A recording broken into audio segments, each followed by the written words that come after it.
So let me talk to you guys about the unacceptable patterns one more time. This is a pattern that you find very often. You have the T1, so the topic 1, the focus 2 that comes from it, then an entirely new topic coming out of nowhere, and a focus that is also new. This generally gives you the idea that you cannot follow the text, that it's just randomly assembled sentences. Now, I have repeated that pattern here as pattern 4 because I'd like to make the point that sometimes this is a kind of acceptable pattern. So let me put it differently. If these are very specific foci, like for instance research by Sabatini, then you want to know why. Why are we talking about research by Sabatini? So you suddenly get topics that come out of nowhere. If, however, these topics are more generic or could be understood from context, like we the authors or there or it, then you can kind of deal with it. So that's why here it's also considered a different pattern. You can have a topic that comes out of nowhere is not the good word, but that doesn't have a source in the previous text, as long as that topic then has a source in the context.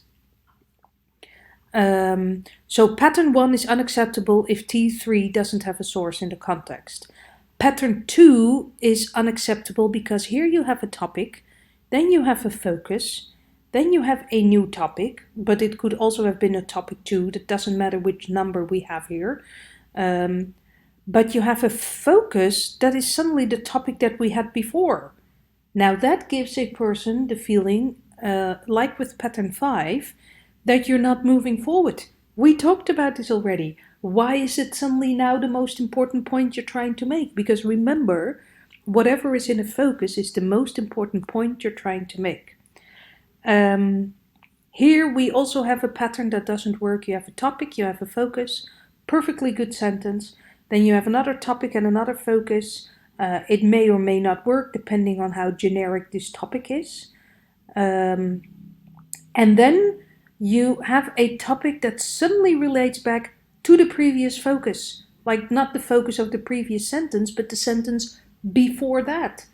People cannot deal with that. People don't like that and they will stop reading there. So that is also an unacceptable pattern.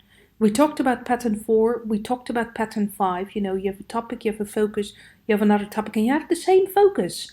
People think like, oh, come on, get on with it already. And we have also talked about pattern 6, where you have a topic followed by such a complex focus that people don't know what to look at anymore. Then things that also go with it, I don't have a slide for that, but I explained that before, is where you have a really long topic and a short, almost contentless focus, like have been discussed, have been talked about, has been researched. That doesn't mean anything. So if that's all you have to say, don't put it in your focus, because the focus is the most important part of your sentence.